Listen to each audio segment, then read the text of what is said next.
gitu kan. Dia nggak pakai nama aslinya. Ternyata sudah kita laporin ke YouTube, YouTube bongkar. Ini loh orang yang merusak nama Anda, namanya ini, alamatnya di sini, nomor teleponnya ini. Karena dia pernah daftar di YouTube. Dia nggak tahu itu, kita tahu orangnya, dan itu orang Syiah.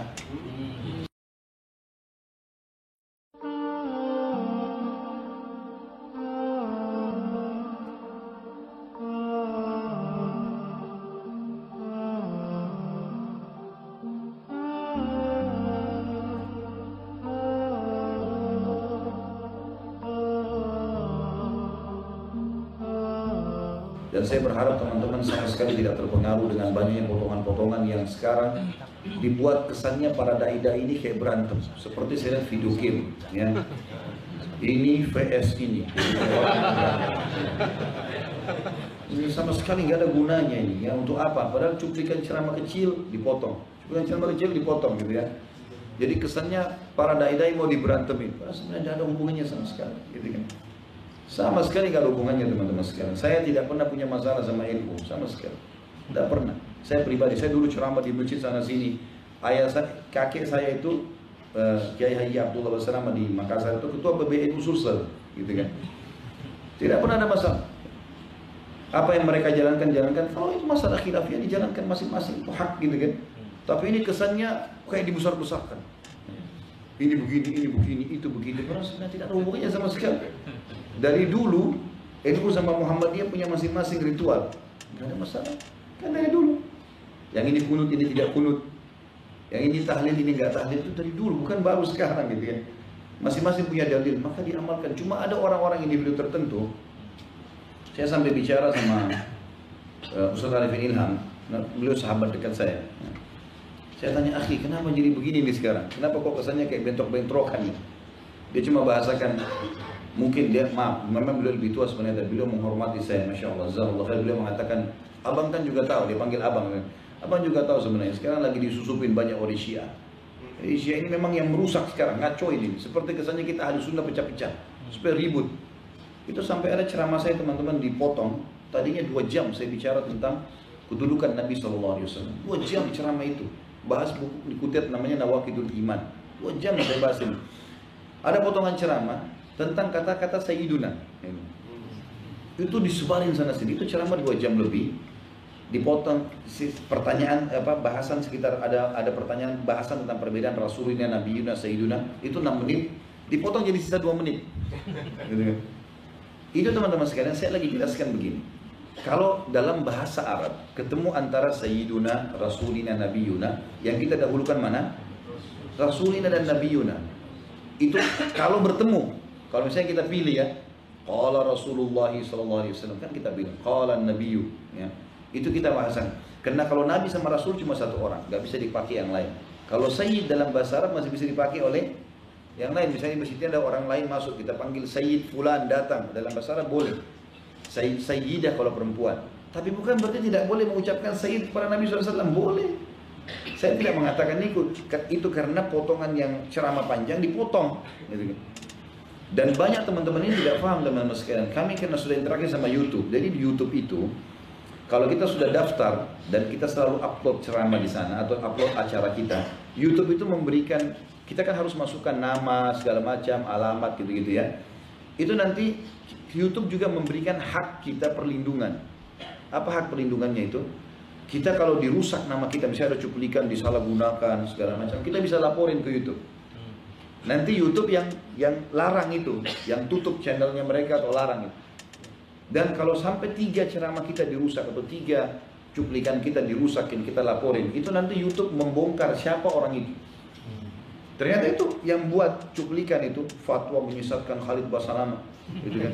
Gara-gara melarang Sayyiduna. Siapa yang bilang saya melarang ini? Kok aneh? Gitu.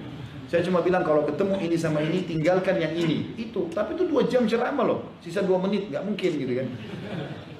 Jadi ini dijadikan sebagai bahan fitnah. Jadi kayak besar, kayak bentrok. Dari mana bentrok ini? Aneh-aneh saja gitu. Sahabat-sahabat saya banyak sekali dari NU, dari Muhammadiyah, dari Kiai, dari Habaib, banyak teman-teman saya. Nggak ada masalah, saya nggak pernah ada masalah sama mereka gitu. Tapi ini dibuat begitu secara nasional supaya kesannya kayak ada perpecahan. Jadi masalah ya. Maka ini teman-teman sekalian, setelah ditelusuri oleh YouTube, hanya YouTube membongkar karena dia pakai channel di YouTube itu namanya Santri Cilik. Dia nggak pakai nama aslinya. Ternyata sudah kita laporin ke YouTube, YouTube bongkar. Ini loh orang yang merusak nama Anda, namanya ini, alamatnya di sini, nomor teleponnya ini. Karena dia pernah daftar di YouTube. Dia nggak tahu itu, kita tahu orangnya, dan itu orang Syiah. Itu orang Syiah. Sampai kita somasi orangnya itu, pakai pengacara didatangin. Kamu ngapain ini? Kalau mau pahami Syiah ya silahkan sebarin pemahaman Syiah kamu, jangan bentrok-bentrokin orang itu. Gak ada gunanya. Tapi seperti itu teman-teman. Makanya jangan terpengaruh dengan orang yang banyak seperti ini. Dan untuk apa ini? Umumnya kalau kita lihat untuk ketenaran biasanya ya, karena kalau ramai didatangi channel YouTube-nya dia bisa dapat duit. Makanya harus VS nih banyak. Kayak orang berantem. Karena nggak ada gunanya. Belum tentu ustadz-ustadz ini punya masalah sama yang lain, tidak ada masalahnya. Tapi mereka ini yang buat masalah. Kesian orang-orang muslimin, orang awam ya kena masalah ini. Padahal sebenarnya niat kita baik teman-teman sekalian. Alhamdulillah yang saya kaji di YouTube itu ada 15 kitab induk. Kitab Bulughul Maram, nggak ada yang nggak kenal itu. Semua dai tahu. 1537 hadis itu sudah kita bedah. Itu bisa diikutin. Ya. Buku-buku induk. Kemudian ada Riyadhus Shalihin dan Sahih Hadis Qudsi. Ada kitab Minhajul Muslim. Ada buku Al-Kabair Rasulullah besar Imam Al-Zahabi. Buku-buku yang orang tidak asing kok. Ya. Dan bisa dibaca terjemahnya, bisa didapat. Ceramah selalu 2 jam lebih. Seperti gini kita duduk 2 jam setengah. Nggak ada sesuatu yang kita sampaikan. Qala Allah, qala Rasul. Dan tidak pernah kita jatuhin orang gitu ya. Tapi dipotong-potong cuplikannya. Sama dengan kasus disebarin lagi. Cuplikan ceramah saya audionya sengaja. Jadi ternyata kalau dia tampilin gambar saya, kita bisa laporin di YouTube kan. Sekarang sudah makin lincah nih ya. Orang-orang yang buat masalah ini. Maka diambil suaranya saja. Dia nggak bisa lagi, kalau gambar kita bisa strike, ini nggak bisa, suaranya saja. Maka diambillah suara ceramah saya, potongan kecil, itu juga 2 jam lebih ceramah. Masalah cium tangan, gitu. Ini melarang cium tangan, mengambil berkah dari minuman. Saya bilang, kalau saya jangan minum minuman saya. Saya bilang tentang saya gitu kan, jangan, karena saya lihat orang banyak gitu habis pengajian, dia habis ceramah ada sisa diambil diminum. Ya akhi, minum air bersih, air yang lain. Saya belum tentu sikat gigi. Hanya itu.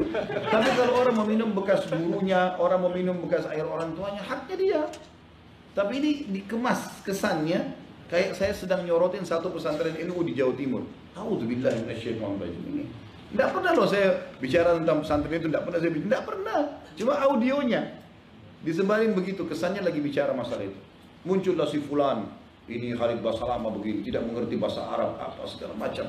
Disalah-salahin. Padahal sebenarnya belum pernah ketemu, tidak tahu ngomong apa. Jadi ini teman-teman sekalian, subhanallah, semoga Allah selamatkan umat Islam dari fitnah lah ya. Padahal sebenarnya tidak ada sama sekali. Dan saya alhamdulillah waktu itu sempat ada masjid di Bintaro, teman-teman NU undang saya, masjid NU undang saya. Lalu waktu mau bicara dia pakai mic, Ustaz Khalid sengaja undang. Karena kami dengar ini banyak fitnah sana sini. Saya bilang jazakallah khair, bagus sekali. Silakan undang dan kita bicara baik-baik gitu kan. Ini daripada cuplikan digini-gini segala macam, ini perselisihan pendapat yang sudah lama gitu kan. Untuk apa dibesar-besarin? Allahu a'lam. Kesannya kayak ada bentroknya, dan ini sayang sekali. Umat Islam yang jadi bingung. Ya. Jadi kami tetap mengundang teman-teman sekalian. Kalau merasa ada manfaat, insya Allah bisa datang ke web, bisa 700 ceramah bisa diikuti. Dan tentu saja banyak di antara dai-dai kita yang masya Allah berilmu yang bisa diikuti, ceramah-ceramahnya bisa didengar.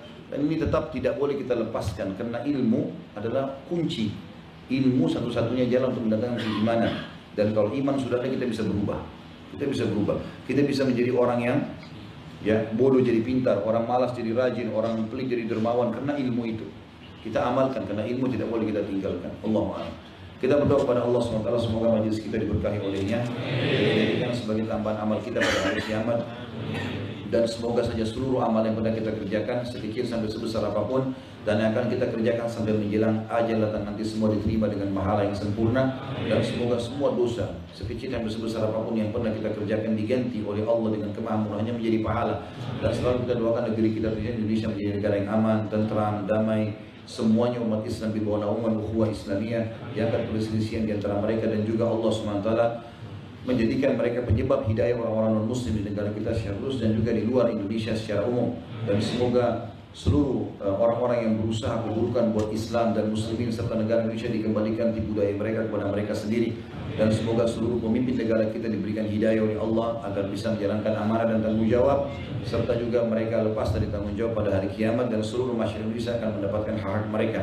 Dan selalu kita doakan saudara kita di Palestina, di Syria, di Yaman, di Irak, di Myanmar, di Ahsa, di mana pun mereka sedang tertindas. Semoga Allah ikhlaskan niat mereka, terima para syuhada mereka, mudahkan Islam di tangan mereka dan tangan kita semua. Dan semoga Allah partisipasi kita bersama mereka di pahala, baik dengan doa, dengan harta, juga dengan jiwa kita. Dan semoga Allah dengan kemahamurahannya menyatukan kita semua di surga firdausnya tanpa hisab. Masyaallah di majelis ilmu yang mulia ini. Wassallallahu nabiyana Muhammadin walhamdulillahirabbil alamin.